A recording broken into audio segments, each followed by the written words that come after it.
at the top of your screen, looking to hit mid-cut. It'll be Kenny and Fire that's going to try and line him up, and he lines him up perfectly. Nice shots on the both. 2 kills there for Kenny. Needs a little help from his teammates, though, to get set up, and looks like the Shocks is just laying. Yeah, he's looking to make a play in behind here. And I like this. Okay. Took a little bit longer. Chino now going to track back, and you want to go for that kill because he's going to be the one. Look, there's the flip right there. Putting that pressure on lower docks is the main strategy when trying to break off this first hard point. You want to just try to get control towards that back crane side. 18-0 at the start. Kenny 4-0, closing in on streaks.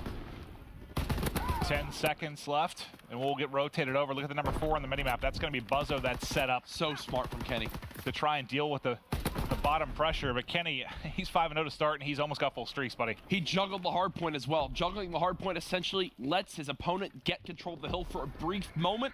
He knew his teammate was going to come and trade it. He just played his life, and then he hopped right back in for those points. 6-0 start, 1 kill off the artillery. And that's what streaks do. I mean, think of how frustrating that was for Buzzo. He was that number 4 I pointed out. He was set up in position to look through the push through for this hard point. He was there for a solid 20 to 30 seconds. Glide bomb comes in.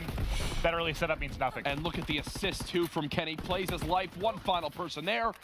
The break from TK, and they'll look to get these next 30 seconds on this hard point. Kenny still yet to die at 6-0. Yeah, streaks building for Chino and accuracy as well. 7 in a row for Kenny, 6 in a row for Chino. Oh my goodness. This Chino snapped on a third there. This is going to start to get ugly. And Theory is already here, trusted in his teammates to lock down the rest. He stunned both crossing from back red as he'll look to challenge and at least clean up one. Kenny still hasn't died, going into our third hill. Oh God, Chino got pushed by the second and actually won that gunfight as well. Things going very, very well for TK, but like you said, that's the first death. On the other side, Denz has got his first kill. And we've already seen how powerful this flamethrower can be, especially on that beer hard point when we move towards it. Theory still sitting in lower docks, pressure now coming in from MindFreak. They should have some presence in the hard point. It looks like that's exactly what'll happen. But as I say that, it's accuracy, the nade, the headshot, Kenny with another. 2 double kills secure the hill for TK. Wow, and I feel like every London Docks we've had kick off a series today has been a blowout. I mean, we saw the first series, Red blew out Echo Fox, and Optic blows out Vitality, and right now it looks like Team Caliber. But to have their way with MindFreak, 17 total points. It's like, it's 1v1s like that. It's 1v1s like that that completely blow up in these maps. Chino pops in, guns Denz right there. Denz an abysmal start, 2-11. This is a guy that made for a name for himself as one of the best in the APAC region. Obviously, the very dramatic team change and roster swap that happened with Denz and my twin down there, Excite, in the APAC region. It's just crazy to see. And still Chino inside this hard point. You talked about the use of the flamethrower on this hard point. He's able to pick up a kill there, but everyone from MindFreak just getting dominated right now as they can't even get close to the hard point. This has probably been the least pressure I've ever seen on Beer from a team as TK has just fanned out across the map. And finally, there's a contest that comes in for MindFreak, but accuracy still holding strong on water side. Theory still making plays inside. You're not going to get that kill, Denz. 20 kill difference now between these teams. And that's insane considering how early in the game it is. Oh, we're so early in this map, and you still have full streaks on Shocks. You still got 2 streaks for Kenny. Wondering when he'll go ahead and call on this artillery. Still hasn't found an opportunity yet. It looks like 1 streak will be called in from Beer. I think that'll be from Chino in the coming moments, as Kenny will look to follow this one up. Oh, he just whiffed. He just whiffed completely. He dropped it right below him. Doesn't connect, so Denz will wow! About to say Denz will live to see another day. All he did was live to see Kenny. Kenny's ability to snap continues to improve. They've got the hill.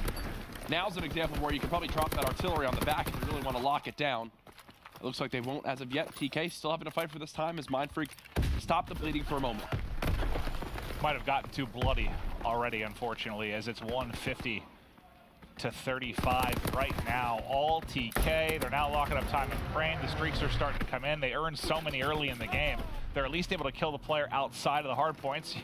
It's 5 or so points that won't go TK's way, but the entire game thus far has. 20 seconds remaining here, and we will rotate into our second set of rotations.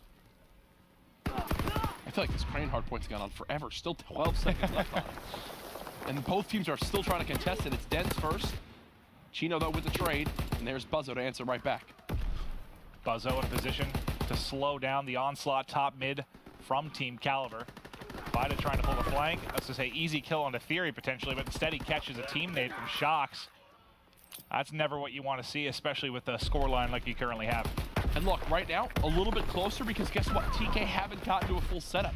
MindFreak has done a good job of at least keeping it hectic, not letting TK get everyone in the positions they want. It's when things happen, well, almost like this right here, where everyone falls into place for Team Caliber, is where they really begin to rack up a score. Well, that's what you saw in the Optic Vitality London Docks earlier. It was just 3 or 4 down constantly that allowed them to get so much time. Very, very similar here. It's not over yet. I mean, TK still needs a good chunk of time, but there's just been so little presence from MindFreak in and around the hard point. If you take a look at the spawns right now, you're set up for the next. If you're Team Caliber, it's already going to be 3 players in position. And this is not boding well at all for MindFreak. Especially the fact that I believe they still have this artillery, which they can drop to kind of hold an entire lane by itself. Looks like Kenny will call something in, and there it is. He's going to use that towards that mid-cage, and that's going to force the hand of MindFreak. It looks like they're going to double stack the backside. Does Kenny pick up on it? He does, but unfortunately, there is a trade. Accuracy, though, right off spawn, kills him, and just like that. But like you said, it's so easy to pick up. I mean, that's all you have to focus on. Yep. When you've got that artillery covering that push, they have 3 different players there that had to keep effectively trading in the back. That's not possible without that artillery. Jeez. Even Theory now getting involved in the action. 45 engagements from him. Another one there from Kenny, and this is what makes him so scary. Look at how far pushed up he is. If MindFreak even wanted to try to send someone there, they'd have to go through Kenny and then take another 10 seconds to even reach the hard point. Well, accuracy is Saul Buzzo's play to get low. He's going to call that out to his partner, Chino, and Chino's ready for it. Chino will get the kill. Accuracy inside, can't get to the box. Doesn't matter. You get hit by an either, you're not in position behind cover. Plays like that are a big part of the reason he was the Dallas MVP. Yeah, and he continues to impress. You know how comfortable he is with the FG42 in hand. 215 to 52. A retake from Kenny as there's 2 players set up and 2 players dead for MindFreak. Now you invest some streaks. If you're Team Caliber, you win the game here. You need 25 more points. Everybody's in front, connecting on 2. Tags up a 3rd. Teammate inside might be able to clean it up, and that's exactly what accuracy does. Flamethrower, Chino? This is where the game should end. Flamethrower? Not yet. He's going to tuck away in this corner, let 2 people run by him, and get some easy kills. Oh, or he'll, yep, there goes 1. He saw the 2nd. Oh! That stun. Hey, wait, how I thought it was going to go until that stun comes in. Does that stun come from his team? I can't even tell. Well, it may not actually end on this hard point, as MindFreak has managed to break. Den's had some streaks. And it looks like they're going to at least put up more points than Vitality did earlier today. There's the 70 threshold crossed. Will they be able to avoid the 100-point club? And look at the, look at the streaks developing. They got Shocks with 4 kills in a row. Den's had 5 in a row. Den's, think about the fact that, what did he start? 2 and 12, 3 and 15. He's now 21 and 24 in a 6 streak. Den's has certainly come alive. I mean, he doesn't have the slow start he did. I mean, we talk about MindFreak. Usually they're kind of close in hard points early in the game. It's like the late game they fall apart. 8 streak now from Den's. Where was this? Yeah, right. He's about to double up on streaks.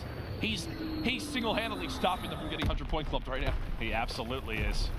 But you just have to wonder, you know, if this happens earlier in the game, he starts out playing this way, we might have ourselves a nail biter. Instead, it's more just watching MindFreak slowly bleed out. Oh, how did he not tag him once? In theory, ends up getting 3 kills behind it as well as he pushes in. 1 team kill. They're just trying to contest, and Chino will fall. 100 seconds eclipse, but TK, no. Hey, let's just rotate. Let's get this game over with. Move towards Crate. Well, it was, what, 225 to, or 220 to 30, 40 points. I mean, they've definitely played them even, if not better, over the last couple of minutes. Again, just too late. An 8 streak on one of your players will definitely do that, maybe. Yeah, it will. Rotation to Crane. Kenny's inside. TK needs 10 points. Nice shots. Nice win there. The next person, Chino, tries to pick it up. Look at the flood. Here's the thing. It's just where was this at the start? Uh-huh. MindFreak don't go down by 150 seconds. We have a completely different map. You just got to think, yes, it's double round robin, but man, you just can't afford to have slow starts like that, especially against a team like Team Caliber. Yep. Hardpoint now controlled by accuracy. He's trying to live through the nades, but Denz tags him with it. Now it's flamethrower time as he's going to try to hold the front door.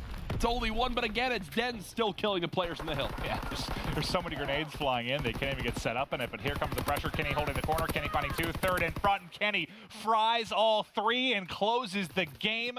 Final tick is in, and Team Caliber win map 1.